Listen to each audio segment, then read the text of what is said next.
আসসালামু আলাইকুম। তো এই ভিডিওটা দেখেন, এই যে লোক দুইটা যে কাজ করলো এটা কি ঠিক করলো? খাবারের জন্য কিছু টাকা চাইলো, কান্না করলো, তারপরও দেখেন কি বিচ্ছিন্ন ভাবে তাকে ঠেলা দিয়ে ফলাই দিল আবার।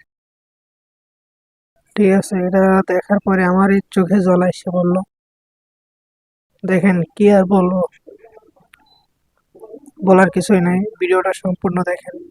এই যে কাজ করলো, এই যে কাজটা করলো, এটা কি ঠিক করলো? সবাই একটু কমেন্ট বক্সে বলে যাবেন। ও তো কিছু খাবার জন্যই কিছু টাকা চাইছিল, পাশের লোকটা টাকা দিল, সেটাও ফেরত দিয়ে দিল। মায়ের পরে মায়েরও দিল আবার, পানির বোতল টোতল সব পড়ে গেল। আমার কিছু বাসা হারায় ফেলছে, আমার কিছু বলার নেই। তো বেশি বেশি শেয়ার করে দেবেন।